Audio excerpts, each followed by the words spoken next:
9h35 aqui nos Altos da Estância Grande. Programa Debates e Opiniões. Através aí dessas operações da Polícia Federal e do Ministério Público, conjugadas com as ordens do juiz Moro, né? Mês passado ele andou prendendo o ex-presidente Lula e gerou aí comentários em toda a imprensa, né? Vamos reproduzir um áudio aqui sobre o pedido de desculpa, né, que o juiz Moro teria feito aí depois de ter liberado, né, os grampos de forma ilegal também. Vamos ouvir aí o que os comentaristas da TV Cultura têm para nos dizer. Vamos ouvir.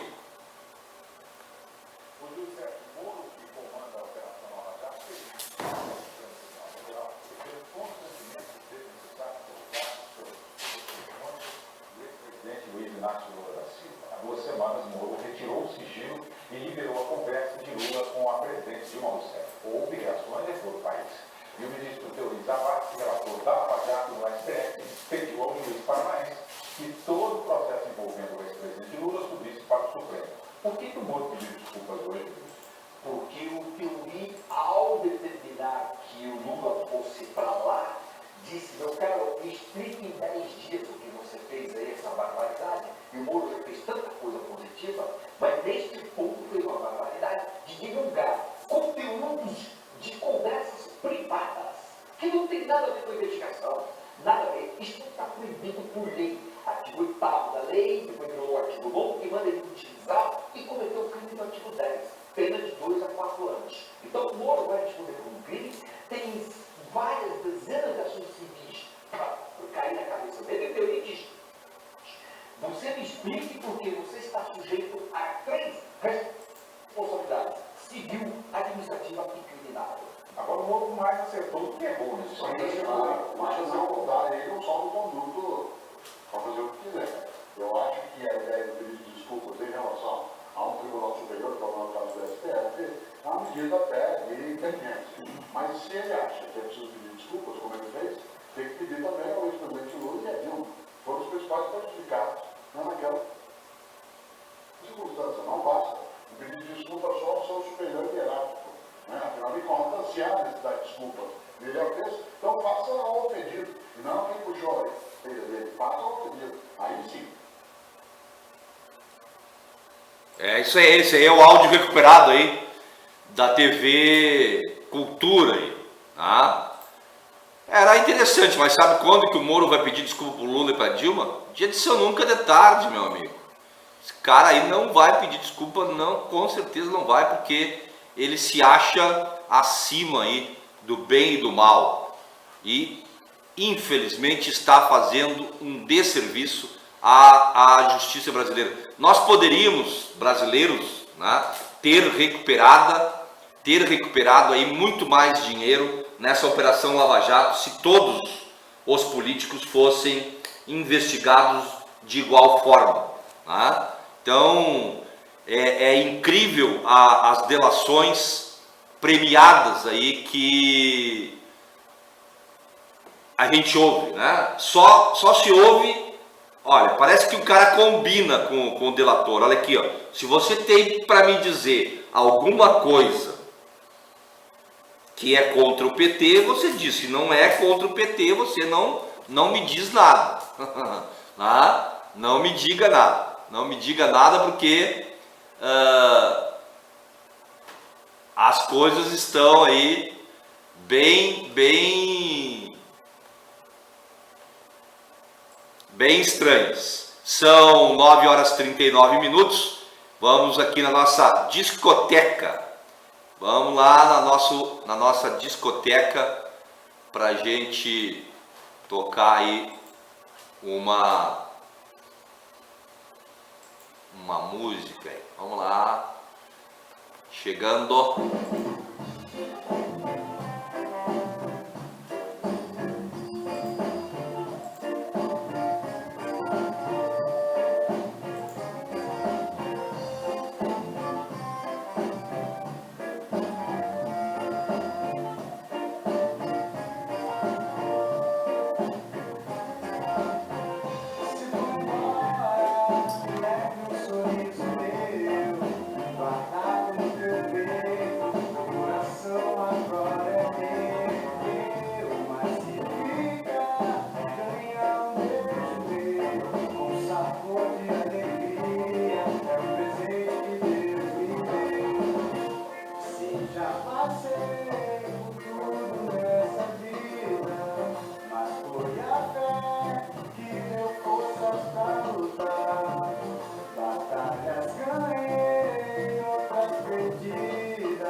9 horas e 43 minutos aqui nos altos da Estância Grande. Malafaia, Macedo e R.R. Soares rendem mais de 300 milhões a Band anualmente.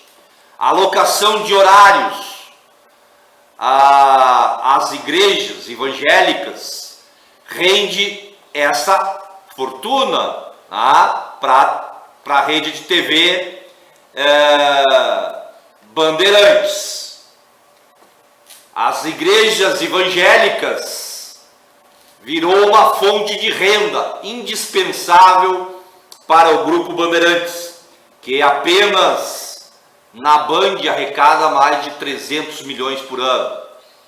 Há pouco menos de 2 anos, o mercado publicitário estimava que a emissora faturava anualmente cerca de 150 milhões, com a alocação da grade para os líderes evangélicos.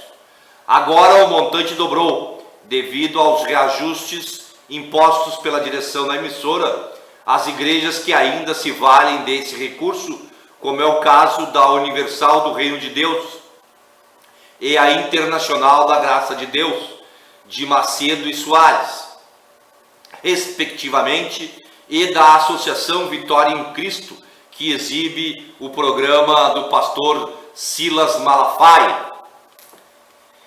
Quem mais seguiu, ou melhor, quem mais sentiu os efeitos do aumento dos valores foi o missionário R.R. Soares, que recentemente teve o valor da locação aumentado e o horário de exibição do Show da Fé alterado para a faixa das 21 horas. Então essa aí é a grande fonte de renda das televisões. E o que a gente poderia achar disso, avaliar sobre isso? É interessante, é importante a gente fazer este levantamento ou essa analogia, para que da onde que vem, esse dinheiro. Olha, 300 milhões é muito dinheiro, né, gente? Então, esse dinheiro vem dos donativos dos fiéis para esses pastores? É essa a pergunta, né? Eu gostaria de poder entender. Ainda a gente vai fazer um esforço para trazer, algum responsável pelas direções dessas igrejas, para que nos expliquem como é que funciona essa engrenagem, como é que funciona a sustentação financeira desses serviços, porque é muito dinheiro. Só para manter os programas na televisão, na Band, por exemplo, essas igrejas pagam 300 milhões. É uma grana importante, uma grana interessante. Divide aí 300 milhões por 12 meses, você vai ver quantos milhões dá isso por mês. Essa é a grande questionamento. Isso tudo sai só dos donativos, só do dízimo, só da oferta de cada culto.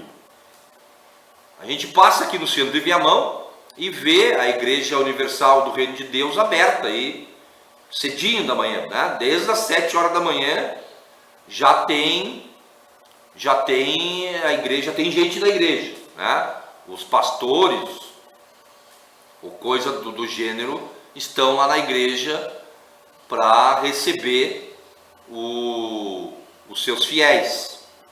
Já na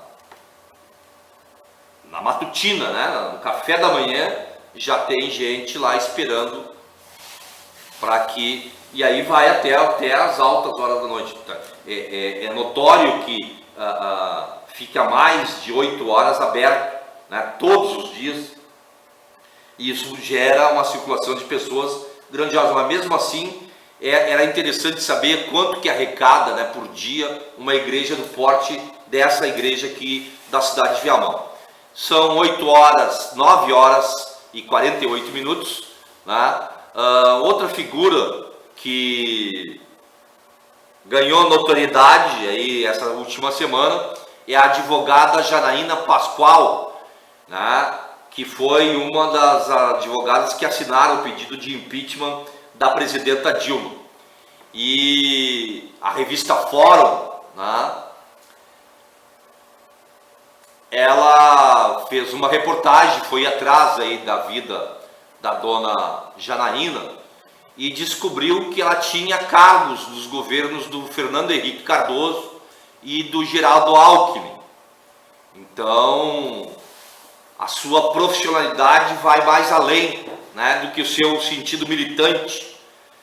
Ela é uma das autoras do pedido de impeachment, como eu já disse, e protagonista de uma cena de protesto que viralizou aí nas redes sociais, onde que a advogada, para quem não viu o vídeo, parecia que ela estava ou cantando uma música de rock metaleiro, né, ou estava possuída, né, por uma entidade obscura aí do sincretismo religioso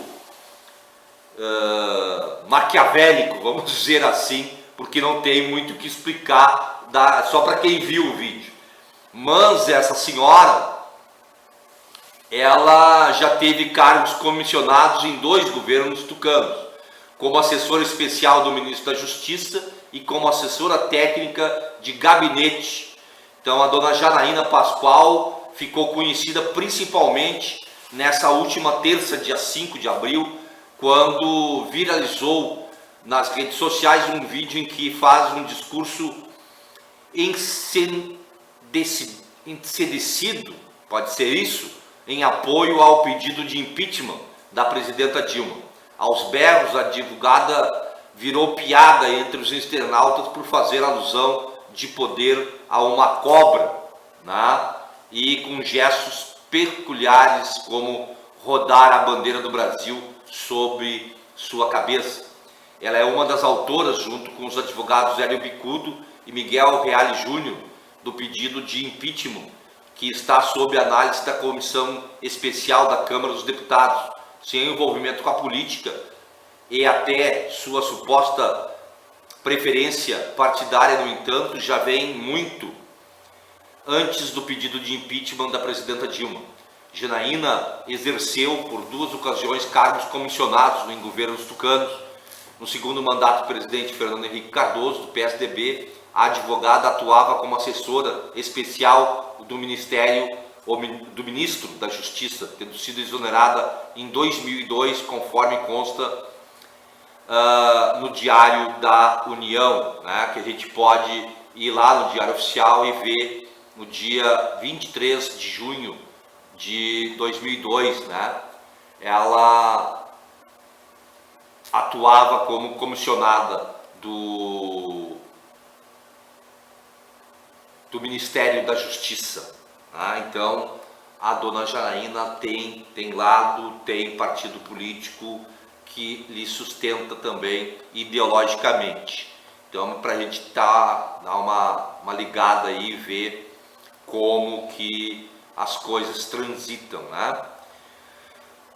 Uma nova carta aos cidadãos brasileiros em defesa da democracia, da legalidade e da Constituição e dos seus direitos conquistados.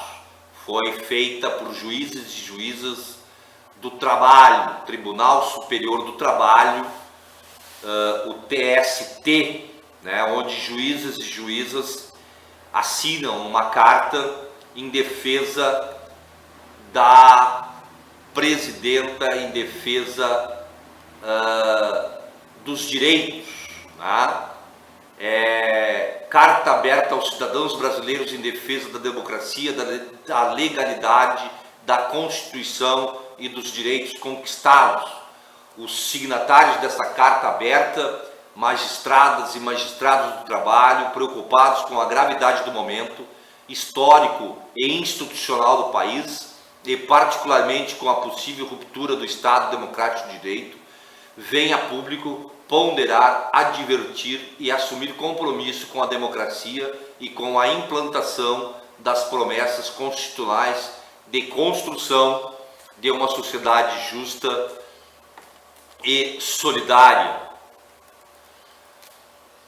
Ponderamos aos cidadãos que, na busca da efetividade das decisões judiciais, os magistrados tomam diariamente decisões que relativizam a proteção da intimidade e da privacidade das partes. Todavia, no exercício imparcial e sereno da atividade jurisdicional, o juiz do trabalho, consciente de seu dever constitucional de guarda e de bem utilizar as informações objetivas, sigilosas ou não, jamais expôs o conteúdo das provas colhidas e das informações que não envolvam diretamente a construção da solução do caso concreto, ainda que público o processo. Outra não pode ser a orientação do judiciário comprometido com o rigoroso respeito às garantias fundamentais expressas no artigo 5º da Constituição Federal de 1998, que declara invioláveis a intimidade, a vida privada, a honra e a imagem das pessoas. Diz isso no seu inciso 10. Reafirmamos assim o compromisso constitucional da busca sempre da efetividade dos processos sem expor a vida privada de nenhum cidadão à execração pública, pois a justiça não é e jamais será instrumento de vingança ou retaliação. Juízes não são justiceiros. Esclarecemos que a atividade jurisdicional, especialmente aquela voltada à construção dos direitos sociais em suas várias dimensões, apoia-se no arcabouço constitucional que magistrados possam prescindir do respeito ao devido processo legal, ao contraditório e à ampla defesa. A magistratura trabalhista atua sempre como pacificadora social diante dos mais diversos conflitos nas mais variadas dimensões.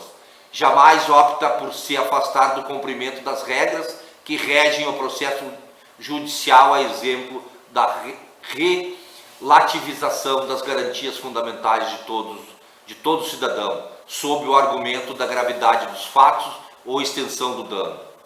O país dispõe de uma Constituição Federal e que um complexo de leis que possibilitam a resolução dos conflitos de maneira justa e equilibrada. Nossa formação e atuação cotidiana reafirmam aquilo que o ministro Teori Zavascki do STF declarou recentemente, abre aspas, o papel dos juízes é o de resolver conflitos, não é o de criar conflitos, fecha aspas. A paz social é o nosso norte. Salientamos que a estrutura do sistema de justiça só se torna possível com a garantia da independência dos magistrados, pedra angular do sistema constitucional de 1998. Entretanto, a independência não pertence singularmente a qualquer magistrado. Ela é atributo do juiz constitucional, que cotidianamente assume a tarefa tão elevada quanto crítica de guardar a Constituição da República em todas as suas dimensões, a respeito de suas conjecturas e sentimentos pessoais. O juiz constitucional é independente para que a população possa exercer sua liberdade, inclusive quando pressionado pelos choques emotivos e convulsionais criados pelo poder econômico, que controla os grandes meios de comunicação social e manipula as informações ao sabor de seus interesses. Enfatizamos que não é da índole dos juízes constitucionais a utilização do processo como forma de espetáculo. As investigações e os julgamentos impõem serenidade e imparcialidade de seus condutores. Numa sociedade verdadeiramente democrática, não há espaço para juízos arbitrários, nem mesmo o tangenciamento dos direitos e garantias fundamentais. Urge a que cada cidadão reflita sobre o tipo de juiz que deseja encontrar numa sala de audiência ou tribunal quando tiver um interesse jurídico a ser tutelado ou um conflito a ser resolvido pelo Poder Judiciário. Juízes decidem de acordo com suas convicções pessoais, porém dentro dos limites da estrita legalidade, especialmente em matéria criminal.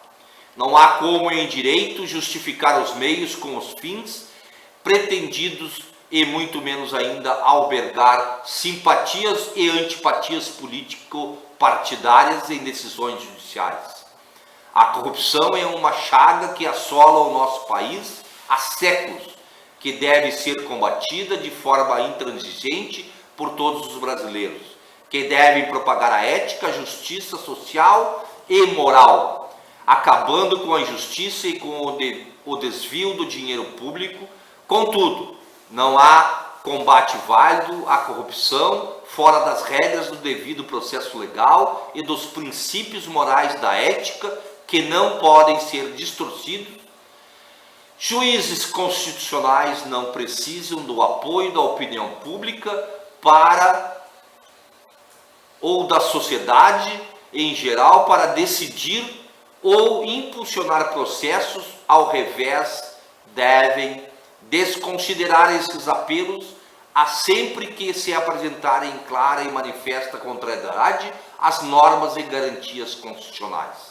A independência é nosso valor ético supremo, o que nos assegura a posição de decidir contraditoriamente ao pensamento da grande mídia e da maioria das pessoas, porém de acordo com o direito e a ordem jurídica.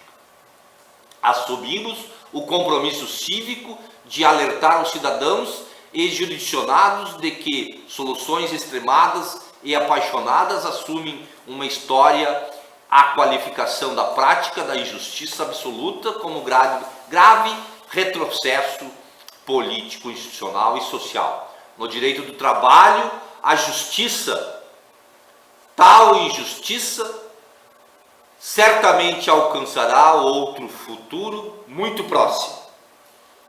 Os direitos e as garantias trabalhistas conquistados e agasalhados na Carta de 1989.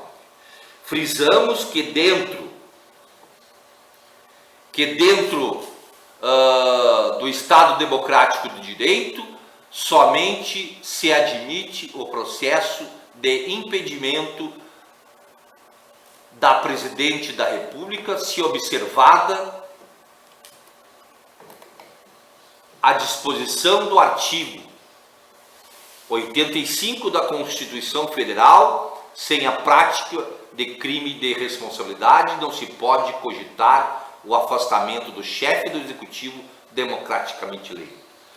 Por fim, convidamos todos os cidadãos e todas as profissões à reflexão sobre os últimos acontecimentos, divulgado pela imprensa, que revela uma ruptura do devido processo legal e um linchamento público de pessoas sem que lhes tenha sido dado sequer o direito ao contraditório. Isso não significa, por óbvio, qualquer tipo de conivência com as práticas ilícitas, as quais devem ser objeto de apuração e punição dentro da estrita legalidade, e necessário resgatar é necessário resgatar com a máxima urgência o respeito às leis do país, para que todo cidadão seja julgado com estrita observância das regras constitucionais e infraconstitucionais.